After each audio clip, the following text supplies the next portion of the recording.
ಹರಿ ಓಂ ಶ್ರೀ ಗುರುಭ್ಯೋ ನಮಃ. ಆಪಾದಮೌಳಿಪರ್ಯಂತಂ ಗುರುಣಾಂ ಆಕೃತಿಂ ಸ್ಮರೇತ್ ತೇನ ವಿಘ್ನಾಃ ಪ್ರಣಶ್ಯಂತಿ ಸಿದ್ಧಂತಿ ಚ ಮನೋರಥಾಃ. ಶ್ರೀ ಗುರುಭ್ಯೋ ನಮಃ. ಪರಮಗುರುಭ್ಯೋ ನಮಃ. ಶ್ರೀಮದಾನಂದತೀರ್ಥ ಭಗವತ್ಪಾದಾಚಾರ್ಯ ಗುರುಭ್ಯೋ ನಮಃ. ಮನ್ಮನೋಭೀಷ್ಟವರದಂ ಸರ್ವಾಭೀಷ್ಟಫಲಪ್ರದಂ ಪುರಂದರಗುರುಂ ವಂದೇ ದಾಸಶ್ರೇಷ್ಠಂ ದಯಾನಿಧಿಂ. ವಿದ್ಯಾವಿನಯಸಂಪನ್ನಾನ್ ಶಾಂತಾದಿಗುಣಬೃಂಹಿತಾನ್ ಸತ್ಶಾಸ್ತ್ರಪ್ರವಚನಾಸಕ್ತಾನ್ ಯತಿಮೇಲಾರ್ಯಾನ್ ಗುರೂನ್ ಭಜೆ. ಪೃಥ್ವೀಮಂಡಲಮಧ್ಯಸ್ಥ್ಯಾಃ ಪೂರ್ಣಬೋಧಮತಾನುಗಾಃ ವೈಷ್ಣವಾಃ ವಿಷ್ಣುಹೃದಯಾಃ ತಾನ್ ನಮಸ್ಯೆ ಗುರುರ್ಮಮ. ಹರಿ ಓಂ. ಶ್ರೀಶಾಪಾಹಿ. ಅನಂತಕೋಟಿ ಬ್ರಹ್ಮಾಂಡ ನಾಯಕ ರಮಾ ಬ್ರಹ್ಮ ರುದ್ರ ಇಂದ್ರಾದಿ ವಂದ್ಯ ಭಕ್ತವತ್ಸಲ ಭವರೋಗ ವೈದ್ಯ ಶರಣಾಗತ ವಜ್ರ ಪಂಜರ ಪದ್ಬಾಂಧವಾನಾಥ ಬಂಧೋ ನಿಮಿತ್ತ ಬಂಧೋ ಪತಿತ ಪಾವನ. ಮಹಾರೋಗ ನಿವಾರಣ ಮಹಾದುರಿತ ನಿವಾರಣ ಮಹಾಭಯ ನಿವಾರಣ ಮಹಾಬಂಧ ವಿಮೋಚನ ಭಯಕೃದ್ಭಯ ವಿನಾಶನ ಕೃಪಾವಾರಿಧಿ ದೇವದೇವೋತ್ತಮ ದೇವಶಿಖಾಮಣಿ ಕಪಟ ನಾಟಕ ಸೂತ್ರಧಾರ ನಿಚ್ಚರಳ ನಿತ್ಯ ಸ್ವಚ್ಛ ಸಂಕಲ್ಪ ಮುಕ್ತ ಮುಕ್ತ ನಿಯಾಮಕ ಮೋಕ್ಷಧರ ವೈಕುಂಠಪತಿ ವೈಕುಂಠ ವಿಹಾರಿ ಶ್ರೀಧಾಮ ತ್ರಿಗುಣವಚ್ಚಿತ ಜಗಜ್ಜನ್ಮಾದಿ ಕಾರಣ ಜಗತ್ಪದೇ ಜಗದತ್ಯಂತ ಭಿನ್ನ ಜಗದೀಶ ಜಗದುದ್ಧಾರ ಜಗತ್ಸ್ವಾಮಿ ಜಗದ್ವಿಲಕ್ಷಣ ಜಗನ್ನಾಥ ವಿಶ್ವಕುಟುಂಬಿ ವಿರಾಟಮೂರ್ತಿ ಹೇ ಮಂಗಳಾಂಗ ಹೇ ಶುಭಾಂಗ ಪರಮ ಮಂಗಳಮೂರ್ತಿ ಕೋಮಲಾಂಗ ನೀಲಮೇಘ ಶ್ಯಾಮ ಇಂದುವದನ ಬಹು ಸುಂದರ ಇಂದಿರಾ ವಂದಿತ ಚರಣ ವೃಕೋದರ ವಂದ್ಯ ವೃಕೋದರ ವಂದ್ಯ ವೃಕೋದರ ವಂದ್ಯ. ಶ್ರೀ ಪುರಂದರದಾಸರು ರಚಿಸಿದ ಅನಂತಕೋಟಿ ಬ್ರಹ್ಮಾಂಡ ನಾಯಕ ಎಂಬ ಗದ್ಯ ರೂಪದಲ್ಲಿ 45ನೇ ಗದ್ಯ ವೃಕೋದರ ವಂದ್ಯ. ಭಗವಂತನ ವಿಶೇಷವಾದ ಲಕ್ಷಣಗಳನ್ನು ಅವನ ನಾಮಪದದಿಂದಲೇ ತೋರಿಸುತ್ತಾ ಅವನ ಗುಣ ಕ್ರಿಯಾ ವಿಶೇಷವನ್ನು ತೋರಿಸುತ್ತಾ ಮತ್ತೆ ಭಗವಂತನ ನಾಮದಿಂದಲೇ ಅವನ ಗುಣದಿಂದಲೇ ಅವನ ಕ್ರಿಯೆಯಿಂದಲೇ ಲಕ್ಷ್ಮಿಯ ತಾರತಮ್ಯ, ವಾಯುದೇವರ ತಾರತಮ್ಯ ಇದನ್ನು ಸಹ ತಿಳಿಸ್ಕೊಡ್ತಾ ಇದ್ದಾರೆ ಶ್ರೀ ಪುರಂದರದಾಸರು. ಇಂದಿರಾ ವಂದಿತ ಚರಣ ಅಂದರೆ ಯಾರಾದರೂ ಭಗವಂತನಾದ ಇಂದಿರಾ ನಮಸ್ಕರಿಸತಕ್ಕಂಥ ಪಾದಗಳು. ಯಾರ ಪಾದಗಳು? ಭಗವಂತನ ಪಾದಗಳು ಅಂತ ನಮ್ಗೆ ಅರ್ಥವಾಯಿತು. ಅದು ಭಗವಂತನ ಪಾದಗಳು ಅಷ್ಟೇ ಅಲ್ಲ, ಭಗವಂತನ ಪಾದದೆಡೆಗೆ ಸಾಗುವ ಮಾರ್ಗ ಯಾವುದು, ಲಕ್ಷ್ಮಿಯ ಪಾತ್ರ ಏನು ಎಂಬುದನ್ನು ಸುಂದರವಾಗಿ ಪುರಂದರದಾಸರು ನಮಗೆ ಬೋಧಿಸಿದರು. ಈಗ ತದನಂತರದಲ್ಲಿ ವೃಕೋದರ ವಂದ್ಯ. ಇಲ್ಲಿ ಪ್ರಶ್ನೆ, ವೃಕೋದರ ಯಾರು? ಅವ ಏಕೆ ವಂದಿಸಿದ? ಮೊಟ್ಟ ಮೊದಲಿಗೆ ಅದನ್ನು ತಿಳಿದುಕೊಳ್ಬೋಣ.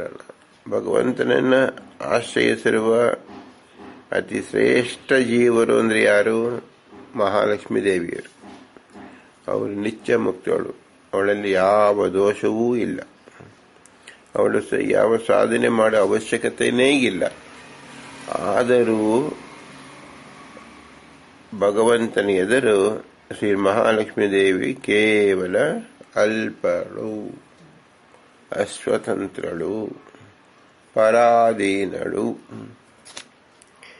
ಈ 3 ಲಕ್ಷಣದಿಂದ ಮಹಾಲಕ್ಷ್ಮಿಗೆ ಇನ್ನೊಂದು ವಿಶೇಷವಾದ ಒಂದು ಕರ್ತವ್ಯವನ್ನು ಭಗವಂತ ಬೋಧಿಸಿದ್ದಾನೆ. ಏನದು? ಭಗವದ್ಭಕ್ತರನ್ನು ಸಂಘಟಿಸುವುದು. ಲಕ್ಷ್ಮಿಯ ಪಾತ್ರ ಮುಖ್ಯವಾದದ್ದೇನು? ಭಗವಂತನ ಹತ್ತಿರ ಭಕ್ತರನ್ನು ಕರೆದೊಯ್ಯುವುದು. ಇದು ದೊಡ್ಡ ಕಾರ್ಯಕ್ರಮ. ಅದಕ್ಕಾಗಿ ಅವಳು ಪ್ರಕೃತಿ ರೂಪಳಾದಳು. ಏನು? ಪ್ರಕೃತಿಯಲ್ಲಿ ಅಭಿಮಾನವನ್ನು ಹೊಂದಬೇಕಾಗಿತ್ತು. ಅಭಿಮಾನ ಎಂಬತಕ್ಕಂಥದ್ದು ದೋಷ. ಆದರೆ ಅವಳು ನಿತ್ಯ ಮುಕ್ತಳು ಆದ ಮೇಲೆ ಯಾವ ದೋಷವೂ ಅಂಟುವುದಿಲ್ಲ. ಇದನ್ನು ನಾವು ಚೆನ್ನಾಗಿ ತಿಳಿಬೇಕು. ಮುಕ್ತ ಜೀವರಿಗೆ ಯಾವ ದೋಷವೂ ಅಂಟುವುದಿಲ್ಲ. ಇನ್ನು ನಿತ್ಯ ಮುಕ್ತಳಿಗೆ ಯಾವ ದೋಷವನ್ನು ಯಾವ ಕಾಲಕ್ಕೂ ಯಾವ ವಿಧದಿಂದಲೂ ಯಾವ ದೋಷವನ್ನು ಕಲ್ಪಿಸಬಾರದು. ಲಕ್ಷ್ಮೀ ಕಥೆಯನ್ನು ನೀವು ಯಾವ ಮೂಲೆಯಿಂದ ಯಾರು ಹೇಳಿದರು, ಏನು ಕೇಳಿದರು, ಯಾವ ದೋಷವನ್ನು ಆ ಲಕ್ಷ್ಮಿಯಲ್ಲಿ ನೀವು ಕೇಳಿಸಿಕೊಳ್ಳಬಾರದು, ನೀವು ಹೇಳಬಾರದು, ನೋಡಬಾರದು, ಚಿಂತಿಸಬಾರದು. ಇದು ಅತಿ ಮುಖ್ಯ. ಇದು ಲಕ್ಷ್ಮಿಯ ಪಾತ್ರ. ಲಕ್ಷ್ಮಿ ಭಗವಂತನನ್ನು ಎಂಬತಕ್ಕಂಥವನ್ನು ತಿಳಿಸೋದಕ್ಕೋಸ್ಕರವಾಗಿ ಇಲ್ಲಿ ಇಡೀ ವಿಶ್ವಕ್ಕೆ ಅಂದರೆ 14 ಲೋಕಕ್ಕೆ ಲಕ್ಷ್ಮಿಯ ಪಾತ್ರ ಏನು? ಪ್ರಾಧ್ಯಾಪಕಿ. ಒಂದು ಶಾಲೆ, ವೇದ ಎಂಬತಕ್ಕಂಥದ್ದು ದೊಡ್ಡ ಶಾಲೆ. ಈ ಶಾಲೆಯಿಂದ ನಾವು ಭಗವಂತನ ಇಲ್ಲಿ ಯಾರು ಉತ್ತೀರ್ಣರಾಗುತ್ತಾರೋ ಅವರಿಗೆ ಭಗವಂತನ ಸಾಮೀಪ್ಯ ಹೋಗುವುದು, ಅಂದರೆ ಮೋಕ್ಷಕ್ಕೆ ಹೋಗುವುದು. ಎಲ್ಲ ಕಡೆನೂ ಒಂದು ಶಾಲಾ ಎಂಬತಕ್ಕಂಥದ್ದು ಇನ್ನೊಂದು ಮಂಟಪ, ಒಂದು ದೊಡ್ಡ ಕಟ್ಟಡ. ಆ ಕಟ್ಟಡದಿಂದ ಅಲ್ಲಿ ಪರೀಕ್ಷಾ ಕೇಂದ್ರ, ಅಲ್ಲಿ ನಮ್ಮ ವ್ಯವಸಾಯ ಮಾಡಬೇಕು. ಆ ವ್ಯವಸಾಯ ಮಾಡಿದಾಗ ಅದನ್ನು ಗುರುತಿಸೋರು ಯಾರು? ಅಲ್ಲಿ ನೇಮಕವಾಗಿರುವ ಅಧ್ಯಾಪಕಿ ಗುರುಗಳು. ಇಲ್ಲಿ ಭಗವಂತ ಏನು ಮಾಡಿದ? ಎಲ್ಲವನ್ನು ಪ್ರಾಧ್ಯಾಪಕಿಯಿಂದನೇ ಮಾಡಿಸಿದ. ದೊಡ್ಡ ಕಟ್ಟಡವನ್ನು ಕಟ್ಟು ಅಂದ. ಲಕ್ಷ್ಮೀದೇವಿ ಏನು ಮಾಡಲು? ಇಡೀ ವಿಶ್ವ ಎಂಬತಕ್ಕಂಥ ದೊಡ್ಡ ಕಟ್ಟಡವನ್ನು ಬ್ರಹ್ಮದೇವರಿಂದ ಕಟ್ಟಿಸಿದಳು. ನೋಡಿ, ಲಕ್ಷ್ಮಿಯ ಪಾತ್ರ. ಯಂ ಕಾಮಯೇನ್ ತಂತಂ ಉಗ್ರಂ ಕರೋಮಿ ತಂ ಬ್ರಹ್ಮಣಃ.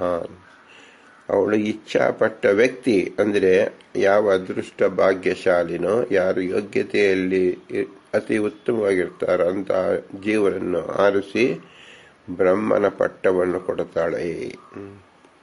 ಯೋಗ್ಯ ಜೀವನನ್ನು ಆರಿಸಿ ಶಿವ ಪಟ್ಟವನ್ನು ಕೊಡುತ್ತಾಳೆ. ಇದು ಲಕ್ಷ್ಮಿಯ ಮಹಿಮೆ. ಇದನ್ನು ನಾವು ಇಷ್ಟೇ ಕೇಳಿದ್ರೆ ಏನ್ ಕೆಲಸ ಮಾಡಿಸ್ಕೊಂಡು ಪಟ್ಟ ಕೊಟ್ಟು ಅಂದರೆ 14 ಲೋಕವನ್ನೇ ಕಟ್ಟಿಸಿಕೊಟ್ಟಳು. ಯಾರಿಂದ? ಬ್ರಹ್ಮದೇವರಿಂದ. ಆದ್ರಿಂದ ಬ್ರಹ್ಮದೇವರೇನಾದ್ರೆ 14 ಲೋಕದ ಸೃಷ್ಟಿಕರ್ತನಾದ. ಸೃಷ್ಟಿಕರ್ತ ಎಂಬತಕ್ಕಂಥದನ್ನ ಕರ್ತವ್ಯ ಬೋಧಿಸಿದ್ದು ಯಾರು? ಮಹಾಲಕ್ಷ್ಮೀ ದೇವಿಯರು. ಯಾರಿಗೋಸ್ಕರವಾಗಿ? ಭಗವಂತನ ಭಕ್ತರ ಸಲುವಾಗಿ. ಇದು ಭಗವಂತನ ಆಜ್ಞಾ.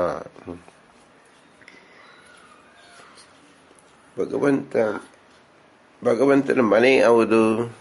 ಮೋಕ್ಷ. ಅದು ಸಹ ಭಗವಂತ ಏನ್ ಮಾಡಿದಾನೆ? ಲಕ್ಷ್ಮಿಗೆ ಏನು ಮಾಡಿದಾಳೆ? ಶ್ರೀ ಭೂ ದುರ್ಗಾ ರೂಪದಿಂದ ವೈಕುಂಠಾನಂತಾಸನ ಶ್ವೇತ ದ್ವೀಪ ಎಂಬುದಾಗಿ ತಾನೇ ಅಂದ್ರೆ ತನ್ನ ಅಭಿಮಾನ್ಯವಾಗಿ ಅತಿ ಶುದ್ಧ ಸಾತ್ವಿಕ ಗುಣದಿಂದ ರಚಿಸಲ್ಪಟ್ಟಿದೆ. ಅಂದ್ರೆ ಯಾವುದೋ ಒಂದು ದಿನದಲ್ಲಿ ಹುಟ್ಟಿದ್ದು ಅಂತ ಅಲ್ಲ. ಇದು ಅನಾದಿ ಕಾಲದಿಂದ ಇರತಕ್ಕಂಥದ್ದು. ಅದು ಹೇಗೆ ಆಗಿದೆ ಅನ್ನೋದು ನಾವು ತಿಳ್ಕೊಳ್ಬೇಕು. ಲಕ್ಷ್ಮಾತ್ಮಕಮ ಅನ್ನೋದು ನಾವು ಹಿಂದೆ ಚಿಂತಿಸಿದ್ದೀವಿ. ಹೀಗೆ ಶಾಲೆಯಲ್ಲಿ ಟೀಚರ್ ಅಂದ್ರೆ ಅಧ್ಯಾಪಕಿ ಅಥವಾ ಪ್ರಾಧ್ಯಾಪಕಿ ಲಕ್ಷ್ಮೀದೇವಿ ಆದರೆ, ವಾಯುದೇವರು ಅಥವಾ ಬ್ರಹ್ಮದೇವರು ಮಾನಿಟರ್ ಅಂದ್ರೆ ಏನರ್ಥ? ಎಲ್ಲಾ ವಿದ್ಯಾರ್ಥಿಗಳನ್ನು ಶಿಸ್ತುಬದ್ಧಾಗಿ ಕೂಡಿಸುವುದು, ಅವರ ಹೋಮ್ವರ್ಕ್ ನೋಡುವುದು, ಅವರ ಸಮವಸ್ತ್ರ ಧರಿಸಿದಾರ ನೋಡುವುದು, ಅವರು ಶುದ್ಧರಾಗಿದ್ದಾರ ನೋಡುವುದು. ನೋಡುವುದು ಅಂದ್ರೆ ಏನೋ ಸರಿಪಡಿಸುವುದು, ಯಾರು ಸರಿಯಾಗಿಲ್ವೋ ಅವರು ಸರಿಪಡಿಸುವುದು, ಯಾರನ್ನ ಎಲ್ಲಿ ಕೂಡಿಸಬೇಕು, ಯಾರನ್ನ ಎಲ್ಲಿ ನಿಲ್ಲಿಸಬೇಕು, ಅವರ ಅರ್ಹತೆ ನೋಡಿ ಆ ಜನಗಳನ್ನು ಕೂಡಿಸುವುದು, ಇದೆಲ್ಲವನ್ನು ಮಾಡಿಸ್ತಕ್ಕಂತಹ ಕೆಲಸ ಯಾವುದು? ಮಾನಿಟರ್. ಅದು ವಾಯುದೇವರು, ಬ್ರಹ್ಮದೇವರು ಎಲ್ಲ ಜೀವರನ್ನು ಒಳಗಡೆ ನಿಂತು ಹೊರಗಡೆನೂ ನಿಂತು ಭಗವಂತನ ಪ್ರಾರ್ಥನೆ, ಭಗವಂತನ ತಿಳಿದುಕೊಳ್ಳುವುದರಲ್ಲಿ ಮುಖ್ಯ ಪಾತ್ರವನ್ನು ವಹಿಸಿದ್ದಾರೆ. ಟೀಚರ್ ಯಾವಾಗಲೂ ಎಲ್ಲ ವಿದ್ಯಾರ್ಥಿಗಳು ಕೇಳುವುದಿಲ್ಲ, ಮಾನಿಟರ್ ಕೇಳಿದಾಗ ಮಾನಿಟರ್ ಇಂಥವ್ರು ಹೀಗೆ ಹೀಗೆ ಅಂತ ಹೇಳ್ತಾಳೆ. ಹಾಗೆ ಹೇಳಿದಾಗ ಆ ಟೀಚರ್ ಏನು ಮಾಡ್ತಾರೆ, ಅವರನ್ನು ಸರ್ಟಿಫಿಕೇಟ್ ಕೊಡ್ತಾರೆ, ಅವರನ್ನು ಉತ್ತಮ ಇದೆಯಾ, ಮಧ್ಯಮ ಇದೆಯಾ, ಅಧಮ ಇದೆಯಾ ಅಂತ. ಅದರಂತೆ ವಾಯುದೇವರು, ಬ್ರಹ್ಮದೇವರು, ಯಾರು ಬ್ರಹ್ಮದೇವರಿಂದ ಸಹಿತವಾಗಿ ವಿರಜಾ ನದಿಯಲ್ಲಿ ಸ್ನಾನ ಮಾಡ್ತಾರೋ ಅವರಿಗೆ ಲಕ್ಷ್ಮೀದೇವಿ ತನ್ನ ಪ್ರಕೃತಿ ದಶೆಯಿಂದ ಮುಕ್ತಳಾಗಿ ಮಾಡಿಸಿ ಅದೇ ಲಿಂಗದೇಹ ಭಂಗವಾಗತ್ತೆ. ನಂತರದಲ್ಲಿ ಭಗವಂತನ ಪರಮಾಚ್ಛಾದಿಕ ಎಂಬತಕ್ಕಂಥದ್ದು ಸರಿಯುವುದು. ನೋಡಿ ಎಷ್ಟು ಮಹತ್ವ ಇದೆ. ಆದ್ದರಿಂದ ಇಲ್ಲಿ ವೃಕೋದರ ವಂದ್ಯ ಅಂತ ಹೇಳಿದ. ಅಂದರೆ ವೃಕೋದರ ವಂದ್ಯ ಅಂತಕ್ಕಂಥವ್ರಿಗೆ ಏನಾದರೂ ನಮ್ಮೆಲ್ಲರಿಗೂ ಮಾನಿಟರ್ ಆದ್ರು, ಮುಖ್ಯಸ್ಥನಾದ. ಇದನ್ನು ಶಾಸ್ತ್ರದಲ್ಲಿ ಏನು ಹೇಳ್ತಾರೆ? ಜೀವೋತ್ತಮರು. ಜೀವರಲ್ಲಿ ಉತ್ತಮರು ಜೀವೋತ್ತಮರು. ಜೀವೋತ್ತಮರ ಪಾತ್ರ ಇಲ್ಲಿ ಪುರಂದರದಾಸರು ಸುಂದರವಾಗಿ ನಮಗೆ ವಿವರಿಸ್ತಾ ಇದ್ದಾರೆ. ವೃಕೋದರ ಅಂದ್ರೆ ಯಾರು ಅಂದ್ರೆ ವೃಕ ಎಂಬ ಅಗ್ನಿಯ ಹೆಸರು. ಇಲ್ಲಿ ಅಗ್ನಿ ಎಂದಿದ್ದರಿಂದ ನಮಗೆ ನಮ್ಮ ನಾಲಿಗೆಗೆ ಅಭಿಮಾನಿ ಅಂತ ತಿಳಿಯಬೇಕು. ನಾಲಿಗೆಯಿಂದಲೇ ಸರ್ವವಿದ್ಯೆ ಎನಿಸುವುದು. ವೇದವೇ ಮುಖ್ಯ ವಿದ್ಯೆ, ಆದ್ದರಿಂದ ಸಕಲ ವೇದ ವಿದ್ಯಾ ಎಂದು ಅರ್ಥ ಮಾಡಿಕೊಳ್ಳಬೇಕು. ಚತುರ್ಮುಖನ ಕೈಯಲ್ಲಿ ಸದಾಕಾಲ ವೇದದ ಪುಸ್ತಕವನ್ನು ಕಾಣಬಹುದು. ಅದು ಹೊಟ್ಟೆಯ ಮಧ್ಯಭಾಗದಲ್ಲಿ ಕಾಣುವಂತಹದ್ದು. ಕುಳಿತ ಭಂಗಿಯಲ್ಲಿ ಕಂಡಾಗ ಇಂತಹ ಅಗ್ನಿಯನ್ನು ತನ್ನ ಉದರ ಅಂದ್ರೆ ಹೊಟ್ಟೆಯಲ್ಲಿ ಧರಿಸಿದ್ದವ ವೃಕೋದರ, ಅವನೇ ಶ್ರೀ ಭೀಮಸೇನ. ಮಾನಿಟರ್ ಅವರ ಕೈಯಲ್ಲಿ ಒಂದು ಬುಕ್ ಇರಲೇಬೇಕು. ಏನು ಆ ಬುಕ್ಕಿನಲ್ಲಿ ಎಲ್ಲಾ ವಿದ್ಯಾರ್ಥಿಗಳ ಯೋಗಕ್ಷೇಮ ಅಂದ್ರೆ ಅವರ ಯೋಗ್ಯತೆ ಅನ್ನೋದು ಹೇಳ್ತಕ್ಕಂಥದ್ದು, ಹಾಗೂ ಅಧ್ಯಾಪಕರು ಹೇಳ್ತಕ್ಕಂಥ ವಿದ್ಯೆಯನ್ನು ಇವರಿಗೆ ತಿಳಿಸೋದು. ಇದು ಮುಂಚಿತವಾಗಿ ಅವನು ತಿಳ್ಕೊಂಡಿರ್ಬೇಕು. ಈ ದೃಷ್ಟಿ ನಾವು ಲೋಕದಲ್ಲಿ ನೋಡ್ತೀವಿ. ಹಾಗೆ ಬ್ರಹ್ಮದೇವರ ಕೈಯಲ್ಲಿ ಸದಾ ಕಾಲ ವೇದದ ಪುಸ್ತಕವನ್ನು ಹಿಡಿದುಕೊಂಡಿರ್ತಾರೆ, ವೇದಾಧ್ಯಯನದಲ್ಲೇ ತೊಡಗಿರ್ತಾರೆ. ಆ ವೇದ ರೂಪ ಯಾವುದು? ಮಹಾಲಕ್ಷ್ಮೀ ದೇವಿಯರು ಶಬ್ದ ರೂಪದಲ್ಲಿ ಋಗ್ವೇದ, ಅಥರ್ವಣ, ಯಜುರ್ವೇದ, ಅಥರ್ವಣ ವೇದ, ಸಾಮವೇದ ಎಂಬತಕ್ಕಂಥದ್ದು ಎಲ್ಲವೂ ಸಹ ಲಕ್ಷ್ಮೀನಾರಾಯಣನ ಸನ್ನಿಧಾನ ಪಾತ್ರ. ಅದನ್ನು ಬ್ರಹ್ಮದೇವರು ಸದಾ ಕಾಲ ಪಠಿಸುತ್ತಾ ಇರ್ತಾರೆ. ಯಾರು ತಮ್ಮೊಟ್ಟಿಗೆ ಬರ್ತಾರೋ ಅವರಿಗೂ ಅದನ್ನು ಉಪದೇಶ ಮಾಡ್ತಾರೆ ಎಂಬುದನ್ನು ನಾವು ತಿಳಿಬಹುದು. ಆದ್ದರಿಂದ ಇಲ್ಲಿ ವೃಕೋದರ ಅಂದ್ರೆ ಅಗ್ನಿ ಅಂದ್ರೆ ಹೇಗೆ ಅಗ್ನಿ ಎಲ್ಲವೂ ಸರ್ವದಮನ ಅಂತ ಹೆಸರು ಅಗ್ನಿಗೆ. ನಮ್ಮಲ್ಲಿರುವ ಎಲ್ಲ ಪಾಪವನ್ನು ಸುಟ್ಟು ಬಿಡ್ತಕ್ಕಂಥವರು ವಾಯುದೇವರು. ಅದು ಒಂದು ವೃಕ. ವೃಕ ಅಂದ್ರೆ ಹೊಟ್ಟೆಯಲ್ಲಿ ಅಗ್ನಿ ಇರ್ತಕ್ಕಂಥ ಎಲ್ಲರ ಹೊಟ್ಟೆಯಲ್ಲೂ ಜಠರಾಗ್ನಿ ನಿಂತಿದೆ. ಆದರೆ ಬ್ರಹ್ಮಾಂಡದೊಳಗಿರುವ ಜಠರಾಗ್ನಿ ಯಾವುದು? ಬ್ರಹ್ಮದೇವರೇ ಅಗ್ನಿ ರೂಪವಾಗಿರ್ತಕ್ಕಂಥದ್ದು. ಯಾಕಂದ್ರೆ ಬೇರೆ ಅಗ್ನಿ ಬ್ರಹ್ಮದೇವರ ಮುಂದೆ ಏನು ಕೆಲಸ ಮಾಡಕ್ಕೆ ಸಾಧ್ಯವಿಲ್ಲ. ಬ್ರಹ್ಮದೇವರ ಮುಂದೆ ಇರತಕ್ಕಂಥ ಎಲ್ಲಾ ದೇವತಾ ಪಂಗಡಗಳು ಬ್ರಹ್ಮದೇವರಿಗೆ ಸೇವಕರು ಮಾತ್ರ. ಆದ್ರಿಂದ ಬ್ರಹ್ಮದೇವರನ್ನು ನಿಯಮನ ಮಾಡುವ ಶಕ್ತಿ ಯಾವ ದೇವತೆಗಳಿಗೂ ಇಲ್ಲ. ಹಾಗಾದ್ರೆ ಬ್ರಹ್ಮದೇವರ ನಿಂತು ಎಲ್ಲ ಅವರ ಅವಯವ ನಿಯಮನ ಯಾರು ಮಾಡ್ತಾರೆ ಅಂದ್ರೆ ಭಗವಂತನ ಅನುಗ್ರಹದಿಂದ ಲಕ್ಷ್ಮೀ ದೇವಿಯು ಮತ್ತು ತನ್ನ ಸಾಮರ್ಥ್ಯದಿಂದಲೇ ಮಾಡಿಕೊಡ್ತಾರೆ. ಯಾಕಂದ್ರೆ ಇದು ಉತ್ತಮರ ಯೋಗ್ಯತೆ. ಅಧಮರು ನಾಮಕಾವಾಸಿಯಾಗಿ ಅಲ್ಲಿರ್ತಾರೆ ಹೊರತು ಅವರು ಇವರು ನಿಯಮನ ಮಾಡ್ತಾರೆ ಅಂತ ನಾವು ಯಾವ ಸಮಯದಲ್ಲೂ ಹೇಳಬಾರ್ದು. ಏಕೆಂದ್ರೆ ಅಗ್ನಿಗೆ ಶಕ್ತಿ ಕೊಡುವರೇ ವಾಯುದೇವರು. ಆದ್ರಿಂದ ನಾವು ವೃಕೋದರ ಅಂತ ಯಾಕೆ ಹೇಳಿದ್ರು? ಪುರಂದರದಾಸರು ಮಹಾಭಾರತದಲ್ಲಿ ಬರತಕ್ಕಂಥ ಭೀಮಸೇನ ಚಿತ್ರಣವನ್ನ ಲೋಕಕ್ಕೆ ಸರಿಯಾಗಿ ಅರ್ಥ ಮಾಡಿಕೊಳ್ಳಬೇಕು. ವಾಯುದೇವರ ಪಾತ್ರ ಏನು, ಬ್ರಹ್ಮದೇವರ ಪಾತ್ರ ಏನು ಎಂಬತಕ್ಕಂಥ ಚೆನ್ನಾಗಿ ತಿಳಿಬೇಕು. ತಿಳಿದೇ ಹೋದರೆ ನಮಗೆ ವಿದ್ಯೆ ಬರುವುದಿಲ್ಲ, ಜ್ಞಾನ ಬರುವುದಿಲ್ಲ, ಲಕ್ಷ್ಮಿ ಅನುಗ್ರಹ ಆಗುವುದಿಲ್ಲ, ಮೋಕ್ಷವಾಗುವುದಿಲ್ಲ. ಹಾಗೆ ನೋಡಿದರೆ ವಾಯುದೇವರ 3 ಅವತಾರ ಇದೆ: ಹನುಮ, ಭೀಮ, ಮಧ್ವ. ಹನುಮನಿಂದ ವಂದಿತ ಹೇಳಲಿಲ್ಲ, ಭೀಮನಿಂದ ವಂದಿತ ಅಂತ ಹೇಳಲಿಲ್ಲ, ಮಧ್ವರಿಂದ ವಂದಿತ ಅಂತ ಹೇಳಿಲ್ಲ, ವೃಕೋದರ ವಂದ್ಯ ಅಂತ ಯಾಕೆ ಹೇಳಿದ್ರು? ಇದು ಒಂದು ಪ್ರಶ್ನೆ ನೀವೊಂದು ಹಾಕಿಕೊಂಡು ಎಲ್ಲ ನೀವೇ ಉತ್ತರವನ್ನು ಕಂಡುಕೊಳ್ಳಬೇಕು. ಯಾಕಂದ್ರೆ ನೀವು ಪ್ರೌಢಿಮರಾಗಿರ್ತೀರ ಇಷ್ಟು ವಿಷಯದಲ್ಲಿ ಕೇಳಿದಾಗ.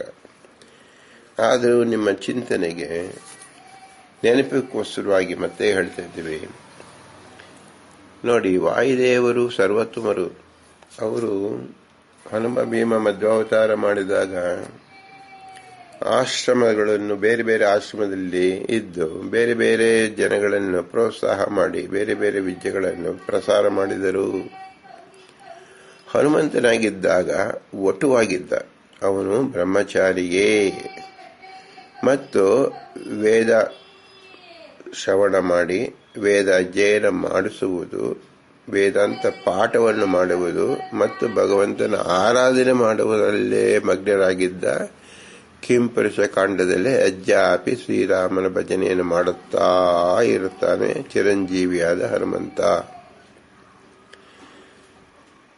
ಮತ್ತೆ ಮಧ್ವಾಚಾರ್ಯರು ಕಲಿಯುಗದಲ್ಲಿ ಅವತರಿಸಿದಾಗ ಅವರು ವ್ಯತ್ಯಾಸವನ್ನು ಪಡೆದುಕೊಂಡು ಬಿಟ್ರು. ಅದಕ್ಕೆ ವಿಶೇಷ ಧರ್ಮಗಳು ಉಂಟು. ತಮ್ಮ ಪ್ರತಿಸ್ಪರ್ಧಿಗಳು ಯಾವ ವೇಷವನ್ನು ಧರಿಸಿರ್ತಾರೋ, ಯಾವ ಆಶ್ರಮದಲ್ಲಿ ಬಂದಿರ್ತಾರೋ ಅದರಂತೆ ಹೋದರೆ ಅವರ ಪ್ರತಿಸ್ಪರ್ಧಿಯಾಗಿ ವೇದ ವಿದ್ಯಾ ಪ್ರಸಾರ ಮಾಡೋದಕ್ಕೆ ಅನುಕೂಲವೆಂದು ಕಪಿಗಳಾಗಿದ್ದಾಗ ಕಪಿಯರ ಅವತಾರವನ್ನು ಮಾಡಿದರು, ಕಪಿಯ ರೂಪವನ್ನು ಪಡೆದುಕೊಂಡರು. ಇಲ್ಲಿ ಯತಿಗಳ ರೂಪದಲ್ಲಿದ್ದಾಗ ಯತಿಯ ರೂಪವನ್ನೇ ಪಡೆದುಕೊಂಡರು. ಇಚ್ಛಾ ಅವರ ಸ್ವಯಂ ಇಚ್ಛೆಯಿಂದ ಮಾಡಿಕೊಂಡ್ರು. ಭೀಮಸೇನಾಗಿದ್ದಾಗ ಅವನು ಗೃಹಸ್ಥಾಶ್ರಮಿಯಾಗಿದ್ದ. ಅವನು ವಟವೂ ಹೌದು, ಯತಿಯೂ ಹೌದು. ಈ ಮಧ್ಯದಲ್ಲಿ ಬ್ರಹ್ಮಚಾರಿಯೂ ಹೌದು ಮತ್ತು ಗೃಹಸ್ಥಾಶ್ರಮಿಯೂ ಹೌದು. ಆದರೆ ಜನರು ಅವನನ್ನು ಅರ್ಥಾರ್ಥವಾಗಿ ಕೇವಲ ಹೊಟ್ಟೆ ಬಾಕ, ಏನು ದರ್ಪದಿಂದ ನಡೆಯತಕ್ಕಂಥವನು, ಉನ್ಮತ್ತವಾಗಿ ತಿರುಗತಕ್ಕಂಥವನು, ಕೈಗೆ ಬಂದ ಕಲ್ಲು ಮರ ಇವುಗಳನ್ನು ಕಿತ್ತು ಶತ್ರುಗಳ ಮೇಲೆ ಹಾಕುವನು ಅನ್ನೋ ರೀತಿಯಲ್ಲಿ ವಿಪರೀತವಾಗಿ ತಿಳ್ಕೊಂಡು ಬಿಟ್ಟಿದ್ದಾರೆ. 1,00,000 ವಿಸ್ತಾರವಾದ ಮಹಾಭಾರತದ ಉಪನಾಯಕ ಭೀಮಸೇನ ದೇವರು, ನಾಯಕ ಕೃಷ್ಣ ಭಗವಂತ. ಆದರೆ ಈ ನಾಯಕನನ್ನು ಜನರು ಸರಿಯಾಗಿ ತಿಳಿಯಲಿಲ್ಲ, ಉಪನಾಯಕರನ್ನು ಸರಿಯಾಗಿ ತಿಳಿದಿಲ್ಲ. ಏಕೆಂದರೆ ಮಹಾಭಾರತದಲ್ಲಿ ಬರತಕ್ಕಂಥ ಪಾತ್ರಗಳು ಸಾವಿರಾರು. ಇದನ್ನ ಶ್ರೀ ಪುರಂದರದಾಸರು ಈ ಒಂದು ಸಂಗತಿಯನ್ನು ಸ್ಥಿರ ಮಾಡಬೇಕು. ವಾಯುದೇವರು ಯಾವ ಪಾತ್ರದಲ್ಲಿದ್ದರೂ ಶುದ್ಧರು ಮತ್ತು ವೃಕೋದರನಾಗಿ ಭೀಮಸೇನಾಗಿ ಇದ್ದಿದ್ದು ಒಂದು ವಿಶೇಷ ಪಾತ್ರ. ತಾನು ಆ ಪಾತ್ರದಲ್ಲಿದ್ದು ಕೃಷ್ಣನ ಅತ್ಯಂತ ಹೆಚ್ಚಿನ ಪ್ರೀತಿ ವಾತ್ಸಲ್ಯವನ್ನು ಪಡೆದುಕೊಂಡ ಪಾತ್ರ. ಭಗವಂತನ ಆಜ್ಞೆಯನ್ನು ಶಿರಸಾವಹಿಸಿ ಯಾವ ಕಾಲದಲ್ಲೂ ಎದುರು ಮಾತಾಡದೆ ಧೈರ್ಯವಾಗಿ ನೆರವೇರಿಸಿಕೊಂಡ ಏಕೈಕ ಪಾತ್ರ ಅಂದರೆ ಅದು ಭೀಮಸೇನನ ಪಾತ್ರ. ಆದ್ದರಿಂದ ಲಕ್ಷ್ಮೀದೇವಿ ವೃಕೋದರನನ್ನು ಮಾನಿಟರ್ ಅಂದರೆ ಮುಖ್ಯವರ್ತಿ ಅಂತ ಮಾಡಿಕೊಳ್ಬೇಕು ಅಂದರೆ ಎಲ್ಲ ಜೀವರಲ್ಲಿರತಕ್ಕಂಥ ಇನ್ನೂ ಶ್ರೇಷ್ಠವಾದ ಗುಣವಿದೆ. ಆದ್ದರಿಂದ ಲಕ್ಷ್ಮಿ ವೃಕೋದರನಾಗಿ ಪಾತ್ರ ಮಾಡಿದ ಭೀಮಸೇನನನ್ನು ಆರಿಸಿಕೊಂಡಿದ್ದಾಳೆ ಅಂತ ತಿಳಿಸಬೇಕಾಗಿದೆ. ಈಗ ಪುರಂದರಸ ಪಾತ್ರ ಎಷ್ಟಿದೆ, ಲಕ್ಷ್ಮೀದೇವಿಯ ಮಹತ್ವ ತಿಳಿಸಬೇಕು, ವಾಯುದೇವರ ಜೀವೋತ್ತಮತ್ವ ತಿಳಿಸಬೇಕು. ವಾಯುದೇವರ ಜೀವೋತ್ತಮತ್ವದಲ್ಲೂ ಹನುಮ ಭೀಮಧ್ವರಲ್ಲಿ ಎಲ್ಲರೂ ಸಮರಾದರೂ ಭೀಮಸೇನನನ್ನು ಜನಸಾಮಾನ್ಯರು ಅಸಡ್ಡೆಯಿಂದ ಕಾಣುವುದನ್ನು ತಪ್ಪಿಸಬೇಕು. ಇದೆಲ್ಲವನ್ನು ಕ್ರೋಢೀಕರಿಸಿ ವೃಕೋದರ ವಂದ್ಯ ಅಂತ ಹೇಳಿಬಿಟ್ಟಿದ್ದಾರೆ. ಇದರಿಂದ ನಾವು ಭೀಮಸೇನ ಪಾತ್ರದಲ್ಲಿ ಹೆಚ್ಚಿನ ಒಂದು ಬೆಳಕನ್ನು ಬೀರದಂತೆ ಆಗತ್ತೆ. ಆ ಮಾರ್ಗದಲ್ಲಿ ನಾವು ಹೋದಾಗ ಭೀಮಸೇನ ನಮಗೆ ಶಕ್ತಿಯುತನಾಗಿ ಹೆಚ್ಚು ಜ್ಞಾನವನ್ನು ಕೊಟ್ಟು ಭಗವಂತನ ಅಂದರೆ ಕೃಷ್ಣನ ಸಾಮೀಪ್ಯವನ್ನು ಪಡೆದುಕೊಳ್ಳುವಂತಹ ಮಾರ್ಗವನ್ನು ತೋರಿಸುತ್ತಾರೆ. ಇದು ಇದರ ಹಿನ್ನೆಲೆ.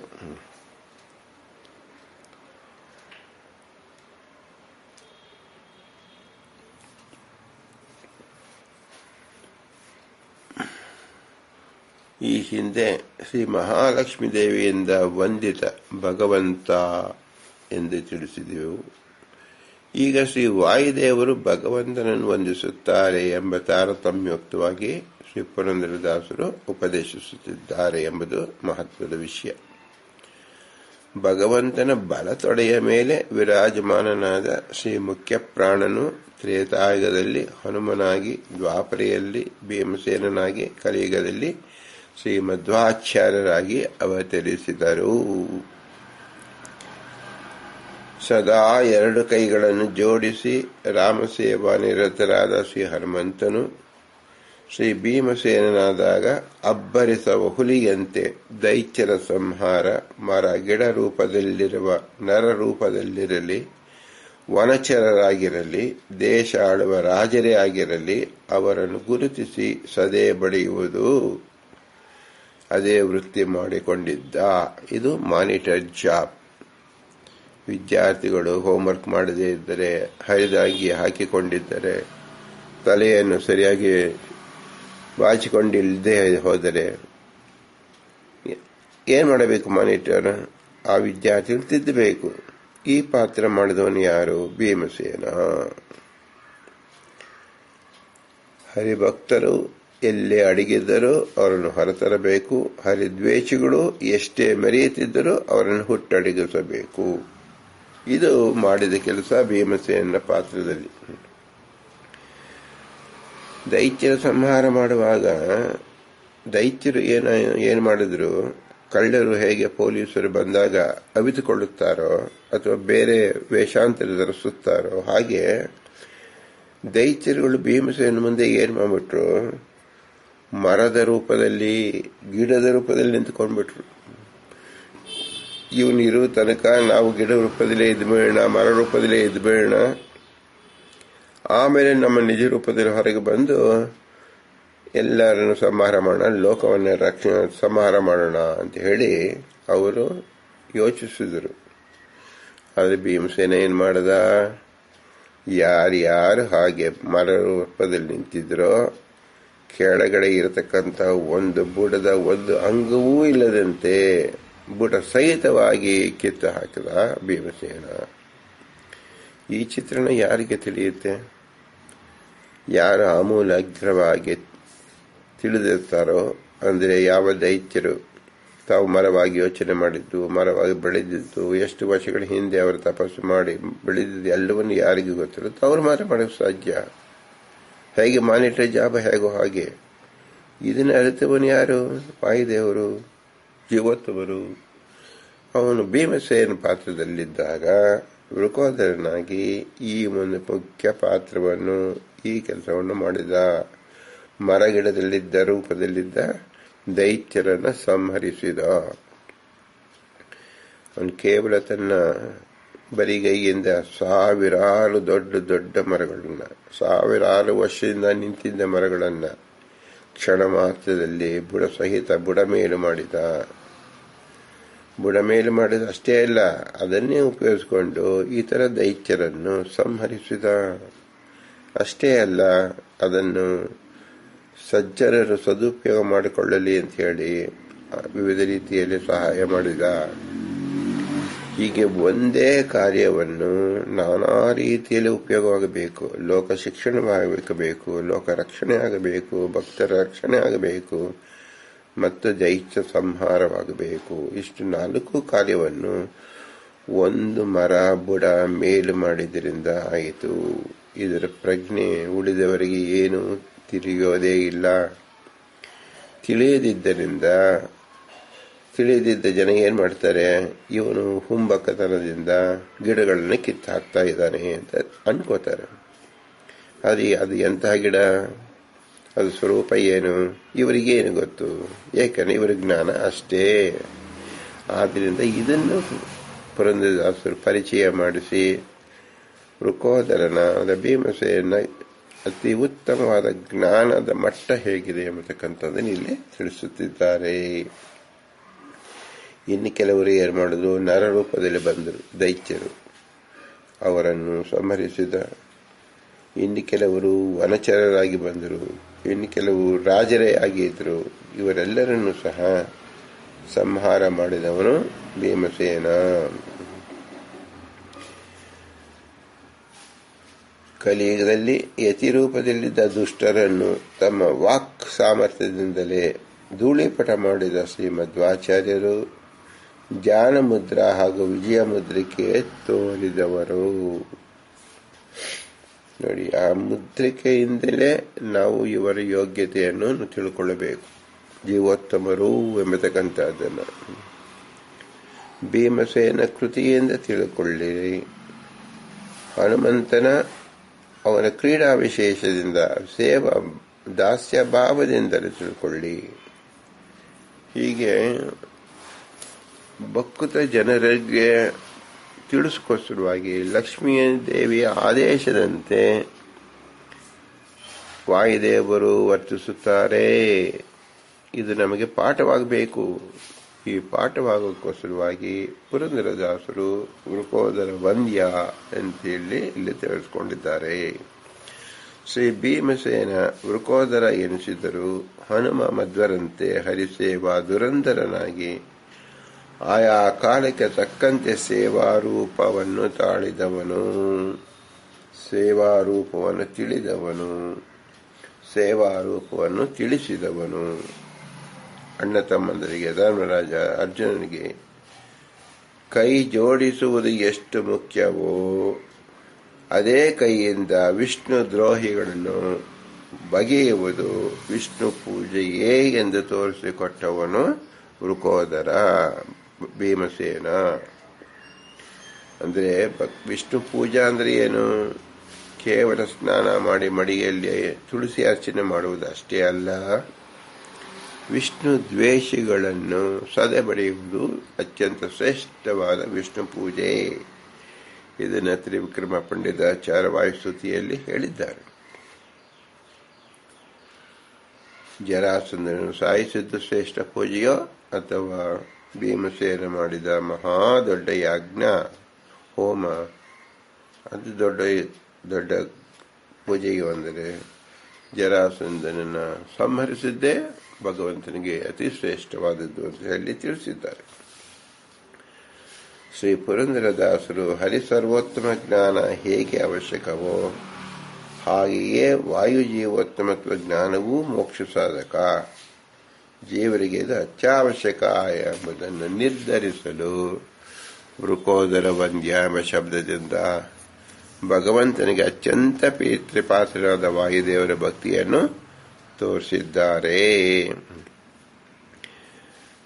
ನೋಡಿ, ಭಗವಂತನ ನಿಕಟವರ್ತಿಯಾದ ಲಕ್ಷ್ಮೀದೇವಿಯರಿಂದ ಉಪಾಸನೆ ಕೈಗೊಂಡು ಹನುಮನಾಗಿ ಸದಾ ಕರವ ಮುಗಿದುಕೊಂಡು ಭೀಮನಾಗಿ ಕರವೆತ್ತಿ ಹೋರಾಡುತ್ತಾ ಶ್ರೀ ಮಧ್ವರಾಗಿ ಕರದಲ್ಲಿ ವಿಜಯ ಮುದ್ರಾ ತೋರಿಸುತ್ತಾ ಸದಾ ಶ್ರೀಹರಿಯ ಸೇವಾ ವಿಧಿಯನ್ನು ಸಾಧಕ ಪ್ರಪಂಚಕ್ಕೆ ನೀಡಿದ್ದಾರೆ.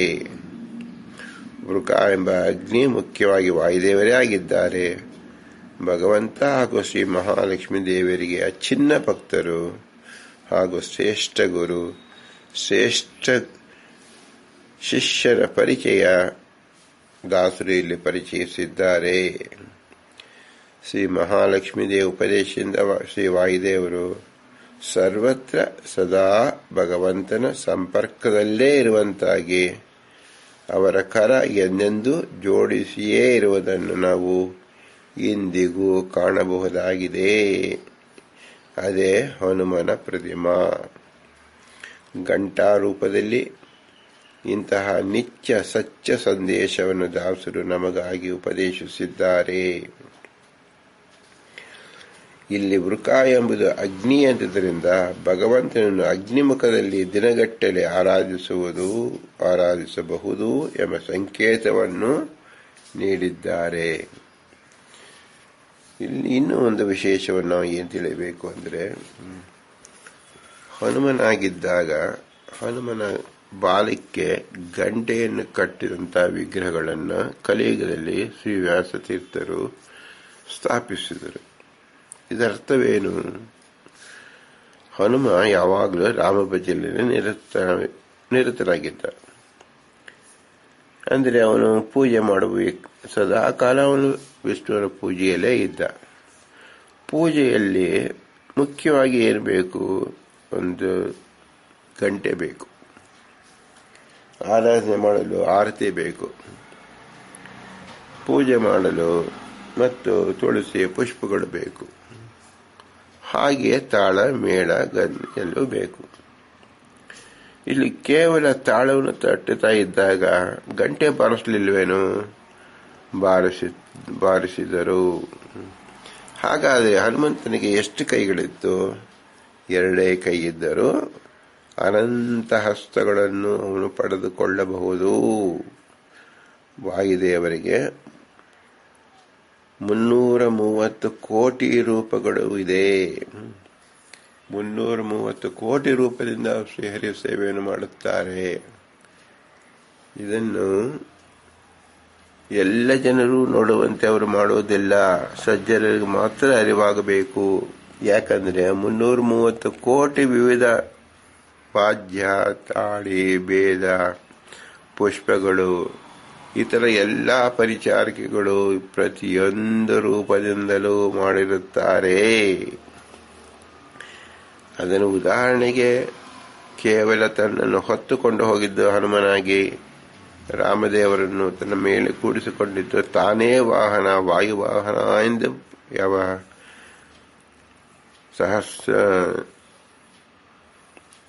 ವಿಷ್ಣುವಿನ ಸಹಸ್ರನಾಮದಲ್ಲಿ ಹೇಳಲ್ಪಟ್ಟಿದೆ.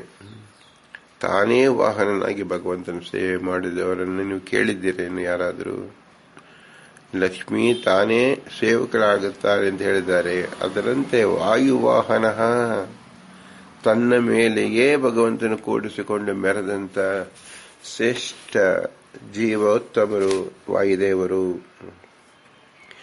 ಇವರು ಗಂಟೆಯನ್ನು ಬಾಲದಲ್ಲಿ ಕಟ್ಟಿಸಿಕೊಂಡು ಬಾಲವನ್ನು ಮೇಲೆ ಎತ್ತಿದಾಗ ಅದರ ಅರ್ಥ ಏನು ಅಂದರೆ, ಸದಾ ಗಂಟೆಯನ್ನು ಬಾರಿಸುತ್ತಾ ತಮ್ಮ ಇತರ ಎಲ್ಲಾ ಕೈ ಹಸ್ತಗಳಿಂದ ದೀಪವನ್ನು ಬೆಳಗುತ್ತಾ, ವೇದವನ್ನು ಹಾಡುತ್ತಾ, ತಾಳ ಹಾಕುತ್ತಾ, ಎಲ್ಲ ವಿವಿಧ ಪುಷ್ಪಗಳನ್ನು ನೈವೇದ್ಯವನ್ನು ಕೊಡುತ್ತಾ ಅವರು ವಿಜೃಂಭಣೆಯಿಂದ ಭಗವಂತನ ಆರಾಧಿಸುತ್ತಾರೆ ಅಂತ ಹೆಸರು.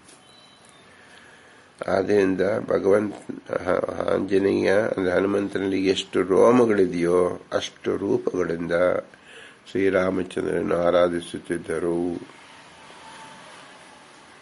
ಇದು ತಿಳಿದವರು ಯಾರು? ಶ್ರೀ ಪುರಂದರದಾಸರು. ಭೀಮಸೇನಾಗಿದ್ದಾಗ ಅದೇ ಮಂತ್ರವನ್ನು ಅದೇ ಜಾಡಿನಲ್ಲಿ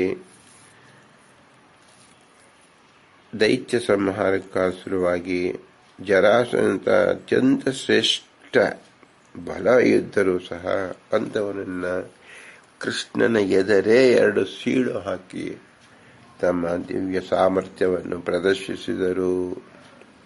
ಪ್ರದರ್ಶಿಸಿದಾಗ ಏನು ಹೇಳಿದ್ರು, ಇದು ನನ್ನ ಬಲವಲ್ಲ, ಇದು ನಿನ್ನ ಅನುಗ್ರಹದ ಬಲ. ಏಕೆಂದರೆ ಭಗವಂತನೇ ವಾಯುದೇವರು ನಿಂತು ಈ ಪರಾಕ್ರಮವನ್ನು ನಡೆಸತಕ್ಕಂಥವರು ಎಂಬತಕ್ಕಂಥ ಪೂರ್ಣ ಪ್ರಜ್ಞೆ ಇರ್ತಕ್ಕಂಥವರು ಯಾರಿಗೆ? ಶ್ರೀ ವಾಯುದೇವರಿಗೆ. ಅದರಂತೆ ಮಧ್ವಾಚಾರ್ಯರಾಗಿದ್ದು ವೇದ ರೂಪದಲ್ಲಿ ಲಕ್ಷ್ಮೀನಾರಾಯಣನನ್ನು ಆರಾಧಿಸುತ್ತಾ ಅದೇ ಮಂತ್ರದಿಂದ ಅದರಿಂದಲೇ ದುಷ್ಟ ಸಂಹಾರವನ್ನು ಶಿಷ್ಟ ರಕ್ಷಣೆಯನ್ನು ಮಾಡಿದ್ದಾರೆ. ನಮಗೆ ಒಂದು ಶಬ್ದ ಕೇಳುವಾಗ ವರ್ಣಾತ್ಮಕವೇ ಕೇಳುತ್ತೆ. ಇಬ್ಬರು ಒಟ್ಟಿಗೆ ಮಾತಾಡಿದರೆ ಅದು ವರ್ಣಾತ್ಮಕ ಹೋಗಿ ಧ್ವನ್ಯಾತ್ಮಕವಾಗಿ ಬಿಡುತ್ತೆ. ಇನ್ನು 4 ಜನ ಮಾತಾಡಿದ್ರೆ ಅದು ಧ್ವನ್ಯಾತ್ಮಕವೂ ಇಲ್ಲ, ಕೇವಲ ಒಂದು ಶಬ್ದ, ಯಾವ ಶಬ್ದವೂ ಗೋಚರಿಸುವುದಿಲ್ಲ. ಆದರೆ 16 ವಾದ್ಯ ಘೋಷಗಳು, ಗಂಟೆ, ಜಾಗಟೆ, ಬೇರಿ, ಎಲ್ಲ ಕಹಳೆಗಳಿಂದ, ವಾದ್ಯಘೋಷದಿಂದ ಭಗವಂತನ ಆರಾಧಿಸಿದರು. ಎಲ್ಲದರಿಂದಲೂ ಭಗವಂತನನ್ನು ಸರ್ವೋತ್ತಮ ಎಂಬತಕ್ಕಂಥ ವೇದ ಘೋಷವನ್ನು ಮಾಡತಕ್ಕಂಥ ವ್ಯಕ್ತಿ ಹನುಮಂತ ದೇವರು, ವಾಯುದೇವರು, ಬ್ರಹ್ಮದೇವರು. ಅವರಿಗೆ 100 ಬೇರೆಗಳು ಹೊಡೆದುಕೊಂಡರು. ಪ್ರತಿಯೊಂದಕ್ಕೂ ಅರ್ಥವನ್ನು ಅನುಸಂಧಾನ ಮಾಡಿಕೊಳ್ಳತಕ್ಕಂಥ ಯೋಗ್ಯತೆ ಉಳ್ಳವರು.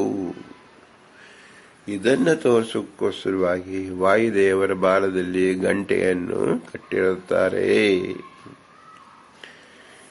ಇಂತಹ ಶ್ರೀ ವ್ಯಾಸತೀರ್ಥರ ಶಿಷ್ಯರಾಗಿ ಬಂದ ಪುರಂದರದಾಸರು ವೃಕೋದರ ಭಂಜ ಅಂತ ಹೇಳುವುದರಿಂದ ವೃಕೋದರ ಎಂಬತಕ್ಕಂಥದ್ದು ಅತ್ಯಂತ ಶ್ರೇಷ್ಠ ಜ್ಞಾನಿ, ಜೀವೋತ್ತಮರು. ಇವನ ಮೂಲಕ ನಮಗೆ ಭಗವಂತನನ್ನು ಆರಾಧಿಸಲು ಸಾಧ್ಯವಾಗತ್ತೆ. ಲಕ್ಷ್ಮಿ ಅಪ್ರಾಕೃತಳು, ವಾಯುದೇವರು ಪ್ರಾಕೃತರು. ಇವರು ನಮ್ಮೊಡನೆ ಬಂದು ನಮ್ಮ ಮಾತನ್ನು ಕೇಳಿ ನಮ್ಮ ಹಿತವನ್ನು ಪೂರೈಸತಕ್ಕಂಥವರು ಶ್ರೀ ವಾಯುದೇವರು. ಅವರನ್ನು ನೀವು ಶರಣು ಹೊಂದಿ ಅವರ ಆರಾಧನೆ ಮಾಡಿ ಅವರನ್ನು ಒಲಿಸಿಕೊಳ್ಳಿ. ಅದೇ ಅಪರೋಕ್ಷ ಜ್ಞಾನ ಬರುತ್ತೆ. ತನ್ಮೂಲಕ ಲಕ್ಷ್ಮೀ ಮತ್ತು ನಾರಾಯಣನ ಅನುಗ್ರಹವಾಗಿ ಮೋಕ್ಷ ಸಂಪಾದನೆ ಮಾಡಬಹುದು ಎಂಬ ಶ್ರೇಷ್ಠ ಭಕ್ತಿ ಮಾರ್ಗವನ್ನು ಲೋಕಕ್ಕೆ ಉಪದೇಶಿಸಿದ ದಿವ್ಯ ಮಂತ್ರ ರೂಪವಾಗಿ ವೃಕೋದರ ವಂದ್ಯ ಎಂದು ಹೇಳಿ ಪುರಂದರದಾಸರು ಇಲ್ಲಿ ತಮ್ಮ 45ನೇ ಗದ್ಯವನ್ನು ಬೋಧಿಸಿದ್ದಾರೆ. ಇಂಥ ಮಹಾಮಹಿಮರಾದ ಪುರಂದರದಾಸರಿಗೆ ಭೂಯಿಷ್ಟಾಂತೆ ನಮ ಉಕ್ತಿಂಬಿದೇಮ ಎಂದು ಹೇಳಿ ಭಗವಂತನ ಮುಂದೆ ವಾಯುದೇವರು ಹೇಗೆ 2 ಕರವನ್ನು ಜೋಡಿಸಿದರೋ ಹಾಗೆ ಪುರಂದರದಾಸರ ಪಾದ ಕಮಲದಲ್ಲಿ ನಮ್ಮ ಕರವನ್ನು ಜೋಡಿಸಿ ಭಗವಂತನ ಅನುಗ್ರಹವನ್ನು ದಯಪಾಲಿಸುವಂತಹ ಮಾರ್ಗವನ್ನು ತೋರಿಸಿ, ವಾಯುದೇವರ ಅನುಗ್ರಹವನ್ನು ಪಡೆಯುವಂತಹ ಮಾರ್ಗವನ್ನು ತೋರಿಸಿ, ಅಂತರ್ಯಾಮಿಯಾಗಿದ್ದ ಪುರಂದರ ಬಿಟ್ಟರ ಅನುಗ್ರಹವನ್ನು ಪಾಲಿಸುವ ಮಾರ್ಗವನ್ನು ತೋರಿಸಿ ಎಂದು ಬೇಡಿಕೊಳ್ಳೋಣ. ಭಾರತೀಯ ಮುಖ್ಯ ಪ್ರಾಣ ಅಂತರ್ಗತ ಶ್ರೀಕೃಷ್ಣಾರ್ಪಣಮಸ್ತು. ಹರಿ ಓಂ, ಹರಿ ಓಂ, ಹರಿ ಓಂ.